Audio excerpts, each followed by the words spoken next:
Okay. We're starting the recording a little late, but we're in the middle of defining what Dveykut is. So all the things that everybody said is very good. The beginning two, the first two things that were said were more to the point of cleaving, meaning it's one thing to know God, and to believe in a God, and then it's another thing to actually stick to that God. And there actually is, I'm going to read to you some of the things from this book, and then I'm going to go completely outside of this book. But there's one very, very famous line in the Torah that oftentimes if you're in shul, or if you're in synagogue and you hear when they're actually taking out the Torah, there is this actual word, this line from the Torah, from, I believe it's in the book of Deuteronomy that says, V'yatem hadveikim b'Hashem Elokeichem chayim kolchem hayom. That when you are going to dveikim, same word, dveykut, when you are going to cling to Hashem, your God, that means that you are all alive today, okay? Which essentially is telling us that when we're not in that place of clinging, when we're not in that place of togetherness, glue, then perhaps we're not experiencing true life, right? It's the same part of the Torah when we talk about when God tells us that you have to choose life, right? You're given life, but every moment of our life, we're choosing life. And so there's something connected with the idea of dveykut, clinging, and living, okay? So very interesting. We're going to go through different layers over here, okay? Because I want to start with Rav Dessler because he's the one that kind of gave me the impetus to start this discussion. So he says, what is the meaning of Dveykut? So this is his understanding. He says, I read this verse that says, and you who attach yourself, which is the line I just quoted to you, V'atem hadveikim, to God, you are all alive today. So then he asks the question, is it really possible to attach yourself to the divine presence? How do you attach yourself to something that's divine? What does that look like?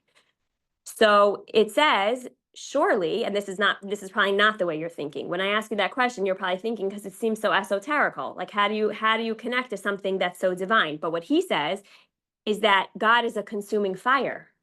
So if you attach yourself to this consuming fire, doesn't that mean you're going to burn up? Which is a funny thing to say. So over here, he says attachment, this is the way that the Mesilat Yesharim, the path of the just, explains what it is. Attachment, dveykut, means that a person's heart is so attached to God that he is unable to take interest in anything else whatsoever. They say of a certain rabbi, hence this is the same rabbi that we discussed the very high miracles. You remember when we discussed miracles versus nature? This is the same rabbi, Rabbi Chanina ben Dosa. It says that he was standing in prayer when a serpent came and bit him. And he said that my mind was so concentrated on the prayer that I had not even noticed it, okay? So what he establishes over here from this concept is that attachment must mean something that we call bittul hayesh, okay? Which means a certain abandonment of self, okay? What does that mean, abandonment of self? What does it mean to abandon oneself? In that example, it sounds like he was sort of outside of himself. Correct. So when you think of abandonment of self, what does that look like? Okay, let me ask you something. I am not, so I cannot speak to this, but I know some of you are better at this than me. Meditation. Okay? Who here would say they're good to average at meditating? Oh, amazing. Perfect day for you to come. Thank you, Rachel. Talk to us for a second. No one else's hands can go up? Ready? You're good at meditating? Okay. Who is that? Lisa? Yeah. Good at meditating. What do you describe that feeling of meditation like? Usually, I put music on and I just focus on just relaxing. And I usually do it on my massage table has like infrared mat. So it just takes you places even if you don't want to. Okay. I'll end up like, I'll wake up. I think I'll fall asleep. Or thoughts will come to me. I'm very good at that part of meditation. Yeah. Very good. I mean, you think nothing, right? Exactly. And sometimes because I'm an intuitive healer, like I'll get messages or things will happen. Wow. Chill, like, and I'll literally feel like whatever it is, the theta waves that your brain turns on to, and they've studied monks, you know, when you meditate and they have like different, when you're awake, you have alpha and beta, and theta, I think, is the meditative waves. And so I can feel just like my brain is calming down and I just feel more centered and grounded. Wow. after. Okay, And it beautiful can be 10 description. minutes, you know. What'd you say? It could be can quick. 10 minutes. Yeah, it like, could be quick. But That's impressive. meditation, it's when your brain, it's not with you. Exactly. It's in Yeah. the cloud. Yeah. You're not Yeah, thinking. you don't think and you just let your body stay, but your soul, it's not with you. Okay. It's separating Okay. and it's there. Okay. Yeah. Okay. I'm always aware of like Yeah. your body. You know, maybe I'll have my phone with the music on and it'll fall off, and I'm just like, whatever. Okay. As long as the music keeps playing. Yeah. Rana, you have anything else to add to that? The way that you feel when you meditate? I mean, a lot of the meditation I do is more concentrated on breath meditation. Uh-huh. So I'm more into the breath and not anything else around me. Beautiful. But Lisa? as far as the altered The body, state, that's what I'm focusing You on. That's your release, body. You know, you're not. you You're not release thinking of your brain. control. You release A release any of control. release of control, and you're just letting whatever needs to be let in. And 10 minutes can seem like you were out for an hour if you have good meditation. It's awesome. It's really Unbelievable. important. Yeah. Okay, I have one more question. Maybe this is just for personal interest. Did it take you a long time to get to this place, or it was automatic? No, I think it takes. It takes- takes. It takes a lot of practice. It's effort practice. just to do it. You know, like you're running around and time. Keep doing it. And a Keep lot of at it. times I'll do it with my cousin. So we'll call on the phone and we'll just be like, okay, 10, 15 minutes, and we'll call each other back. And so having that Oh. buddy system is good. Oh, too. I never thought of a meditation buddy. I love that. Yeah, like- Okay, beautiful. During COVID, we did it's like Deepak and Oprah had a 21-day meditation. So he and two of my cousins and I did that every day for 21 days. And I had never done it that much in a row.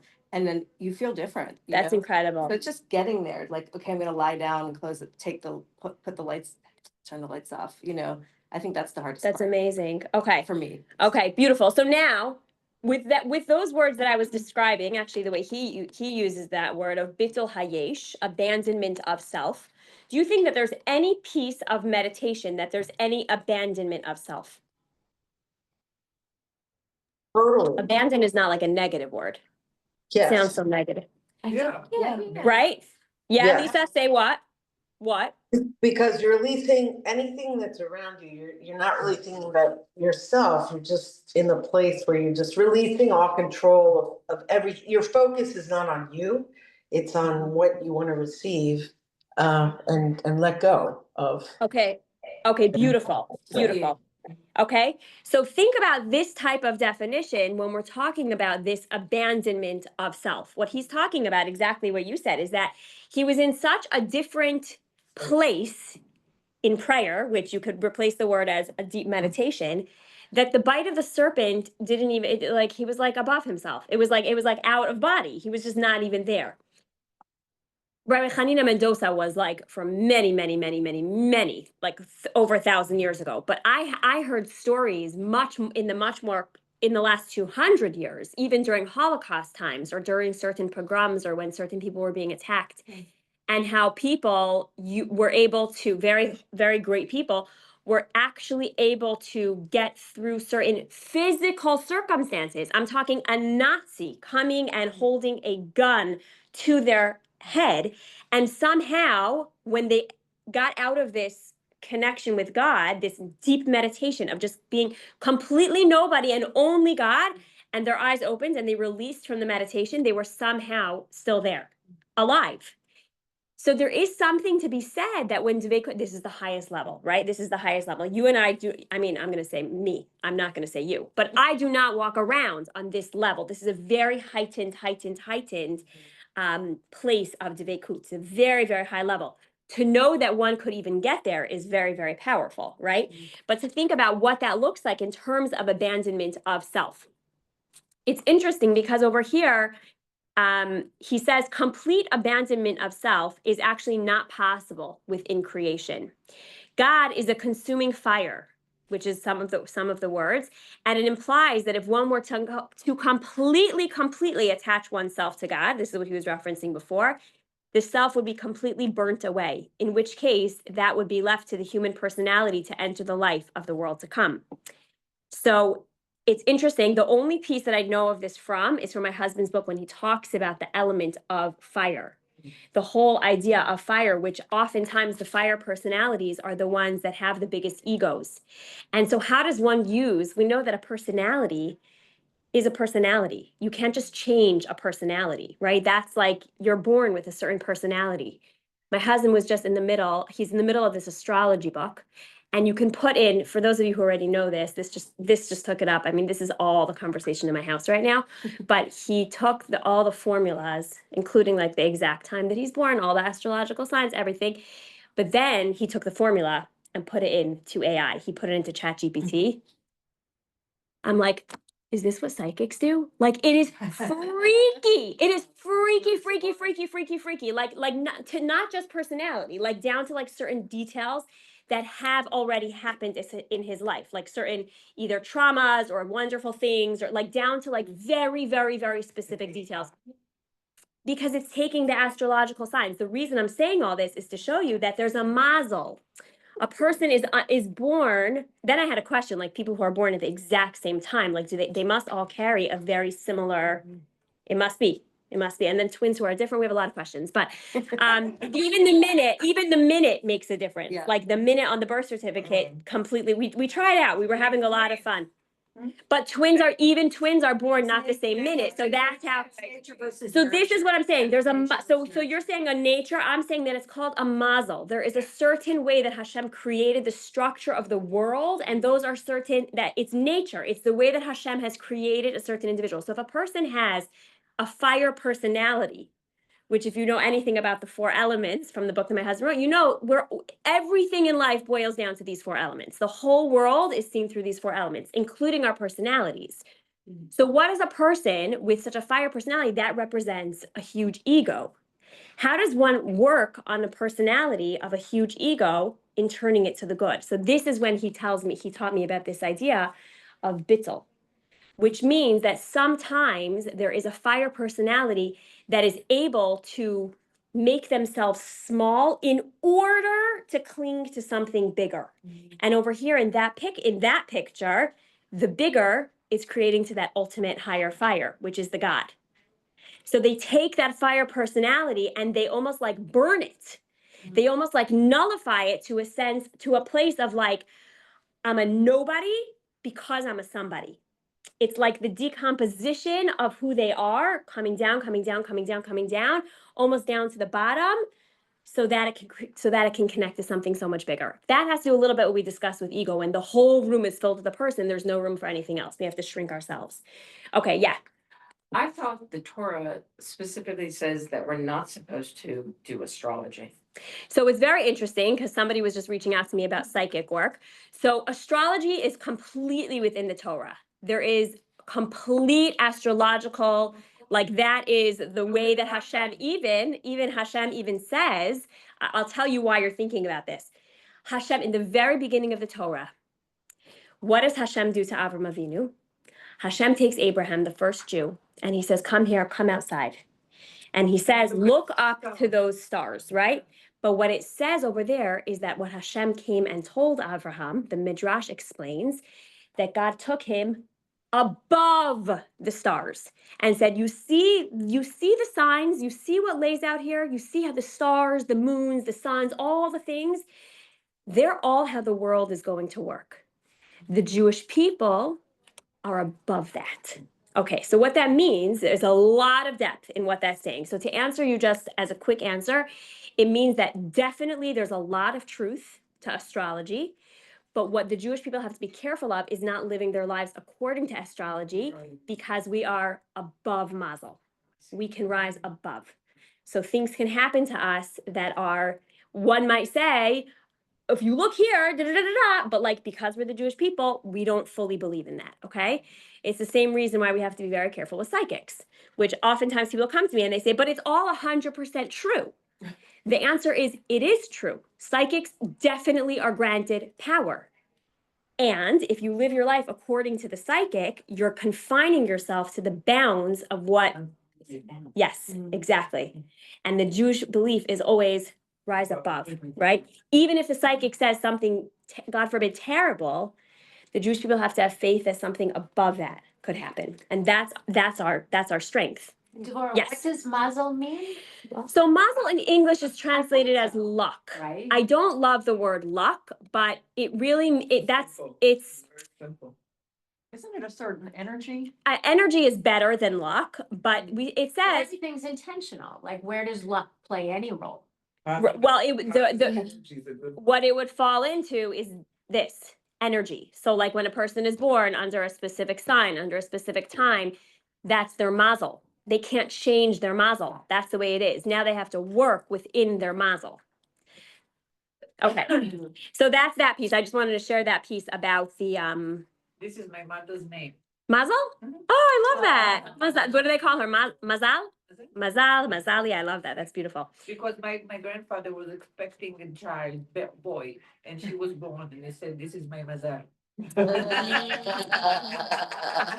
Is that a joke or is that a true story? That is amazing. Oh my gosh, I love that story. Son after her. Oh my gosh, that's a great story, Sarah. That's amazing. No, first of all, I was just thinking, isn't the name nasal, would that be like the English version of? I don't know. nasal? But also, Oh, like Miss Maisel? if you look in at least the conservative, Siddur, the Lev Shalom, they actually had all of the, zodiac signs in that. Yeah, it's definitely very real. I mean, I happen to not be into that. So I'm only into it because Shlomo's super into it, but like, it's definitely a lot of Torah. There's tremendous amounts of stuff that's in the Torah from the astrology sign. Isn't it the Ramban used astrology? So The Ramban is only one of them. Many people. But yeah, absolutely. There's so much wisdom. Because I'd love to learn more. about oh that, my gosh. 'cause Well, it's there's a new always such podcast. So a that's where flow. my husband started getting even just now with the Chat GPT. The new podcast that just came out. It was this guy who wrote this whole book about Judaism and astrology. So if you want just like a little quick walk, Growing up. I don't remember the name of the author. It's within the last 3, yeah. Was it taboo? That's so interesting. Oh, yeah. In my like What, with your stupid growing up? days. Oh, interesting. Okay. big time. Okay. I mean, I guess like I never in high school in Beis Yaakov, we never would learn this stuff, but I guess my mind has well expanded since then, to say the least. Yeah. For better and for worse. Yeah, exactly. So then he goes into something very interesting, which we're not going to focus on, but I think it is worth noting. And I was chuckling when I saw that it came on the day of our campaign because I thought it was a very good plug. But he says 2 different things, and we're not going to go majorly into it. But he says number 1 is that when a person chooses to marry somebody that is a Torah scholar or a Torah believer or somebody who represents Torah, that is one way that they are able to opt in by clinging to it. Okay, it's just interesting to note that he writes that down. The second thing he notes is that when one supports Torah learning, okay, they're also clinging to it. Okay, I'm going to get into a much deeper one, but this is from the most. Yeah, so exactly. So it was a perfect day for our campaign because, even for people who are not actively benefiting from the programming that we do, by making that donation, by giving that tzedakah, by supporting the Torah learning and the activating of Judaism that we try to do, so they're becoming a part, they're clinging to it, which is tremendous. Okay, so those were just 2 things that were worth noting. And now I want to get into a much deeper idea over here in terms of the concept of Dveykut, okay? I'm going to throw in this mashal and this parable, and we're going to just think about what it's talking about over here, okay? Because when we talk about Dveykut, this is not the happiest mashal, but it's worth discussing because we haven't really fully understood what this means. Meaning what you 2 said, I think was the closest in terms of like living with faith, in terms of living that all your life and all the decisions and everything always comes in to God and to Hashem. But even that, I don't know if we could say is real clinging because it's like we go about our lives and like unless we're in the meditative state all the time, like how, right? So what the I don't remember. I think it was the Baal Shem Tov. Oh shoot, I don't remember who this was, and I did not write it down. But he gives this parable of a gingham not gingham. Guys, what's it called? An infection in a foot or an infection. Gangrene. Thank you, gangrene. Okay, a gangrene. Gangrene. Okay, so that comes specifically the muscle that's given is in the foot, and he goes to the doctor, and the doctor says this infection is so bad that there's only one solution that we're going to have to be able to do to save your whole body, and that is going to be amputation. Okay. So they have to amputate this person's leg because he has this infection inside of it. And then he's stuck without a leg, so he can't walk. So what do they have to do? They have to create prosthetic, right? They have to create now something that's going to be able to help him to be able to walk. Can you think, based on this parable, this little story, how does this tie into any sort of connection with God? And think about our actions with repercussions. That's your clue. An action with a repercussion. For positive or for negative. Repercussion generally means negative, but When something happens, we have to recreate a new way of approaching life. Right. okay. You know, some- So the something- problem is, so that's seeing the glass half full. But if you think about it, a prosthetic is not ideal whatsoever. What would have been much more ideal? Not- And antibiotics to heal the issue. A medication that could have somehow prevented the spread. But if it happens already, you have no control. so Okay. you have to. He could Okay. have come to the doctor earlier, right? Right. Okay. Okay. But he let it go. Okay. Prevention. So try to transfer this parable over into life and our actions. Any thoughts?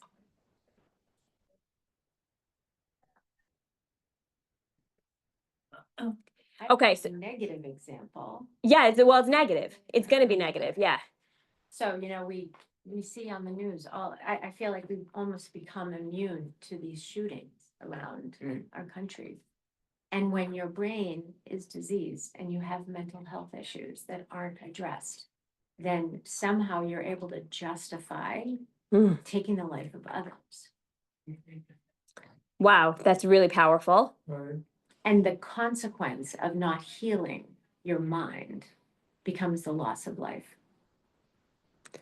But maybe if many of these people who, are struggling so much received treatment that they needed so badly, then lives would be saved. Mm. I'm not sure if I went too deep into this. So it's interesting because your example is actually very, very, very true. And now we're going to take the same very, very similar scenario, but I want you to fill in the blank instead of what you're talking about, the news or the shootings or the desensitization, and fill it in with spiritual actions. So let's just start. Yeah. Well, you were just talking about people who have reached a high level and they've been meditating, they've been praying, they've been meditating, so they know how to get to that part. And they were able to get to that part when they really, really needed it because they were in such distress. Okay. So if people could learn, to handle things before something comes up in a So spiritual using way. prayer. Okay, good. These are all very, very true, and we're gonna maybe guess them a little bit. But I'm gonna tell you like the negative side of the parable. The parable is a terrible parable, right? The parable is a sad parable. So the parable is that each of us. What is a body? The mashal. Mashal. What is that? A mashal is a parable.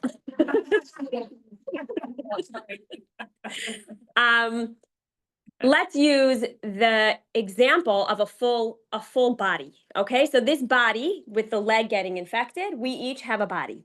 What is the core of our existence in our bodies? Soul. Exactly. Okay, our soul. The soul is the piece of God that He has blown into us. It is giving us the ability to exist, not only to have the heart that beats, but obviously every part of who we are, the actions that we make, the way that we think, the way that we choose, our personalities, all of that so much connected to our soul. And it's the divine. It's the part that we need to protect the most and sometimes gets protected the least because we forget. So this parable is that oftentimes there's different parts of our body that can go through a spiritual consequence to a wrong choice. Okay, so I'll give you like a simple example.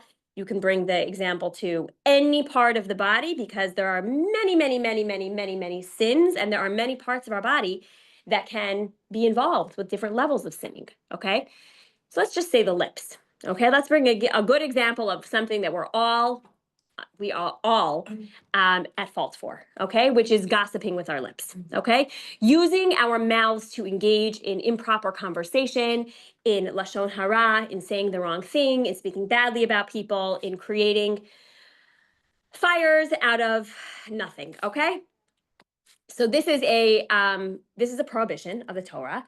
This is something that we are told we're not allowed to do, yet we do it. So according to this parable, now I'm going to add an element to this parable, something that's going to be very calming to you. But according to this parable, what was initially said is that actually what happens when this negative thing happens, this negative, we call in Hebrew an avera, a sin. When we do a certain sin with a certain part of our body, now again, this is a parable, so this is not a physical, like, a physical pulling off, but what he explains is that it's almost as if there is no way that now this can be properly rectified except with a prosthetic, meaning you're looking at the prosthetic as like, well, at least he could live, but it's so not ideal. It's so not ideal. So from a spiritual perspective, every time we engage a certain part of our body into a wrong deed or something that shouldn't have been said or something that shouldn't have been done, there's a certain lack that pulls away, and it has to be covered up with a prosthetic. Now, if I think about dveykut, going back to that word, if I think of the idea of total connection, glue, does the prosthetic fit into that picture? Why? Because it's not part of your original body. It's lacking. It's lacking. Okay, so from a spiritual perspective over here, what we're seeing that then is that every single time we do something that is not the right thing to do, there's a certain pulling back. There's a certain lack of dveykut. Now, welcome to life where we're all human. Okay? So this comes from the Baal Shem Tov, where he explains this very calming idea, and hopefully for all of you, this is not going to be new news, but it's something to just think about. And he says that, but with Hashem's help, when a person is able to recognize that they did something bad and did something wrong and come back to a place of return, to come back to a place of teshuvah, it actually goes back to the original state, not with the prosthetic. Meaning, I think what's so important over here, and if you're looking at me like, what is she trying to say? I think there's something very, very key over here that has to make you recognize that when we're going about our daily grind and we're making these mistakes and we're engaging in things that we shouldn't be engaging in, and we're doing things that are wrong, we're essentially pulling so far away from the soul connection of dveykut that unless we properly rectify this, we're walking around with a whole bunch of prosthetics all over our body. There's just a whole bunch of things that are just piecing all together. And like by the time I could envision it, I'm just a very limping human, with like a lot of prosthetics that are trying to hold me together. It's a very scary image, right? But when I think about dveykut, when I think about this place of connection and the place that, hold on 1 second, if I have the opportunity to recognize that I've done something that maybe felt a little bit off and I can reconnect in this way, then it's like I can get the antibiotics in and won't even need the prosthetic. I think it's a very enlightening idea. To me, it's very enlightening, which is why I'm sharing it. If it doesn't resonate with you, then just leave it behind. We'll carry on. But to me, it's very, very enlightening in terms of thinking about, I think oftentimes, in case you haven't noticed, we don't always think about what our soul needs. We're not always thinking about it, right? We're thinking about that's what I always say. Like, imagine if I took my workout routine as seriously as I took my spiritual routine, like, wow, the goal is to try to bring the two closer together. That's the goal of this world. We want to try to align the two. So that's just something to think about. Now, the word alignment is actually a word that is used, I jotted it down, in terms of the concept of dveykut. Alignment means that we're starting to, I'm going to call on you 1 second, we're starting to bring the concepts and bring where we're headed closer and closer and closer together, right? When you read some beautiful health idea or some beautiful meditation practice that you want to bring in and you feel so far from it, The goal is to try to bring it a little more, a little more, a little more, so that it properly starts to align with the life that you're living, right? That is the concept of Dveykut. It's thinking about what is God's will, what is the will of God, and it's not just how do I become closer to the will, it's actually how do I be more like him, right? We know that the concept of godliness is mahu rachum afatahu rachum, right? If he's merciful, we also should be merciful. If he's forgiving, he should be forgiving, right? The more God-like that we could be, the higher level of the concept of Dveykut. I'm going to pause now. Yeah. No, what I'm saying is about, like you said, החיים והמוות בידי הלשון. Yeah. Right? Well, that's specifically about the mouth. Yeah, the mouth. You want to translate that line? Life in that, it's on In the hands of the the tongue. hand of the tongue. You have to, but many people don't realize what they're doing. And to come to this position, to get higher and you hurting somebody, you have to be Really? Modaot? Mudaut, it's self. Loathing? Self-aware. Awareness. Self-aware. Self-aware. Mudaut. Mudaut, yeah. And this is the problem. If you are on the way Completely. to go up, no problem. Completely. You have to know, you need the tools how to do it. But if you're not in Mudaut Bichlal, you don't even realize that you're not there. This is the problem. Completely. I mean, think of anything. It's like when you get a new health regime, like you get a new like health, this is what you have to do. And you're like, Yeah. like it's so distant from you, like until you read it and until you start to understand, like, oh my gosh, I didn't even know this is something that I needed. Exactly. So the self-awareness is the first thing, and understanding also what our soul needs. The only way to know what our soul needs is by learning the Torah. It's the only way to know. So that's what we're doing here together, right? So we're learning a little bit more, understanding a little bit more. So, but the basics, ideas of how God interacts with us and what his character traits are, and to think about, like, am I aligning with that today? Is that something that I feel like I can definitely say, like, I am aligning? The beautiful idea of what? I just want to know how to spell it. Oh, okay.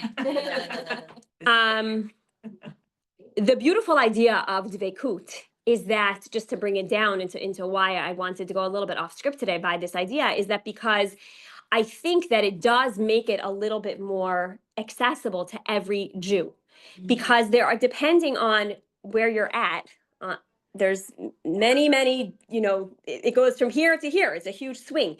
And to think about clinging in a way that, with the knowledge that each person knows, with the understanding that each person has, it makes it very attainable for them, right? Always there's what to climb one rung higher. But I'm going back down. I almost wish I could like rewind and say, can you say your definition one more time? Because I think it was so beautiful. You can't. Okay. You said something about every action and every moment of our day is always one that we're bringing God into that with us, into that decision with us, into that thought process with us, into our action with us, right? On a very, very simple level, that is the start of Dveykut. That really is. Have I brought God into? Do I feel a connection? For those of you who saw my Instagram post, I said last week in class about the mezuzah, or that was after?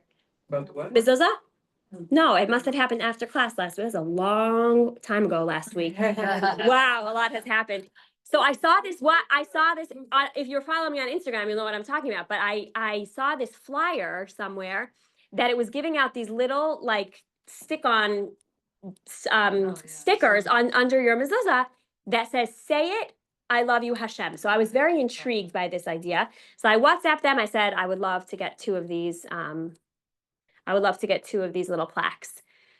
So this was like months ago. Like I didn't hear anything. I'm like, it was totally a fake. Like I don't even know. And then one day, like my husband gives me this thing in the mail. He's like, this looks like it's from a child. Like it was a handwritten little note. But even more than that, I open up the paper and it explains that Rabbi Avigdor Miller, who was a rabbi who died within the last 50 years, he used to say that two components of our relationship with God are so important that God feels them. One is that he feels our love, and one is that he feels our gratitude, which are two very connected things. So gratitude, it's much easier to do because you could say a blessing, you can say thank you, Baruch Hashem, thank God, much easier. But love, how do we express love towards God? So I would answer the question in a very long way, but what the paper said is that he used to say on a practical level, here's what you can do. Every time you walk into a door and kiss the mezuzah, say it out loud, I love you, Hashem. I love you, Hashem. So it resonated so much with me because, and then he went on to say, imagine after 120 years when your soul goes up to God and you can show Hashem, I told you I love you 300,000 times. I walked through the door and said 300,000 I love yous. Mind you, we also say it in the Shema, but it's different because the Shema is when we're commanded to say v'yahavta and you should love. It's different to say and you should rather than I love, right? So I just thought it's not a mitzvah. It's an awareness. It's a muscle that we're trying to work on. And I think it's just a very beautiful idea. Right now it's very catchy in my house, so we'll see how long this lasts. I hear from the other side of the house, I love you, Hashem! Like all these, even Usher, it's so cute. Makes me very happy. We'll see how long it lasts. So that's the idea of connection, right? That's the idea of just trying to bring. No, I didn't write. I was summarizing what it said. I even wrote on the bottom, like, thank you to the randos. I have no idea. They have no Instagram. I wrote them a thank you note in my text. They didn't write back. I have no idea who these people are. I have no idea. And a few people asked me, where can I get these? I sent them the number. I'm like, I don't know who they are, but they're doing something. Okay, so that Random acts of kindness. random acts of kindness. Exactly. Okay, so just a few more points, and I know we're almost up on time and I was a little bit late, but that idea of just cleaving, meaning walking in his ways. If we think about this before we're getting ready to be makabel the Torah, to be receivers of the Torah, we think about when you're about to go into a relationship, right? Kabbalas HaTorah, we're going to get into real Shavuot stuff soon, but when you think about being a receiver of the Torah, receiving the gift of the Torah, it's compared to the chuppah of the Jewish people. It's compared to the marriage ceremony between the Jewish people and God. Could you imagine going into a wedding ceremony, into a marriage, feeling completely lack of connection? You would be considered weird. Like something would be very wrong. Does it ever happen? Yes, but it's wrong. Something's wrong. When you stand under that chuppah, there needs to be that connection. How much more? What? The civil, I can attest to that. We had the civil, and then when his parents finally arrived from Iran, we had the chuppah. It makes a huge difference. Oh, that's really interesting. How much before was the civil? Oh. Years. Oh. Whoa, that must be a whole story. Yeah. Oh my gosh, I had no idea. I thought she was gonna say 5 months, 5 years. So 5 years you were legally married, then you were in this relationship, and then you had your Jewish And wedding? most people didn't know because my husband was religious and we really wanted the chuppah and we waited even to have children. Oh my God, It's a Renee, story, it's a story. hats off to you. But That is anyway, really a story, but that does speaks to make that. a difference in the civil with the chief. No, but not even the chuppah, what you're saying over here. Anniversary date, a chuppah date? What's your anniversary date? Oh my He gosh. doesn't really celebrate. You know, One well- was 1981, 28 December, and the other one was, we wanted December, but the family said, no, we're not coming in the winter. So it was 28th of August, 1986. But which one, what was it more meaningful because it was a chuppah, or was it more meaningful because your relationship had created so much more in those 5 years? And your family was there.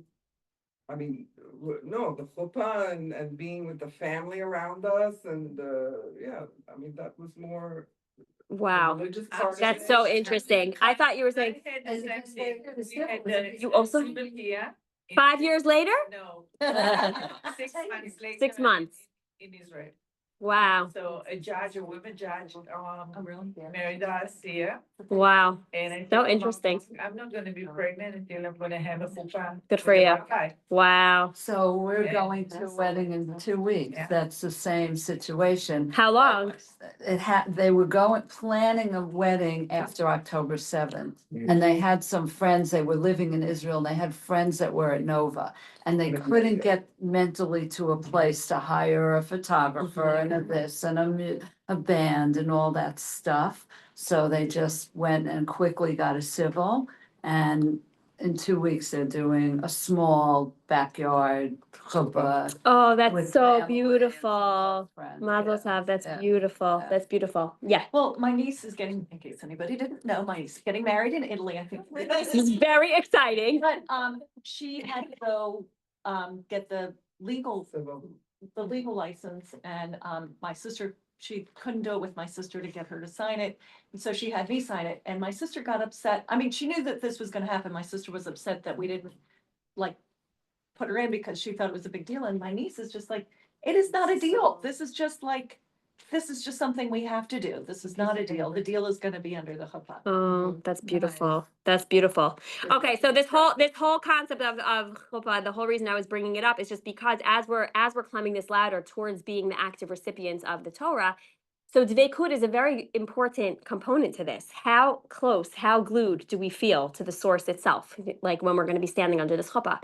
So I just go back and just to tie this whole class up, and there is first of all, there's so much more I don't understand about the loftiness of Dveykut. It's a very, very lofty idea.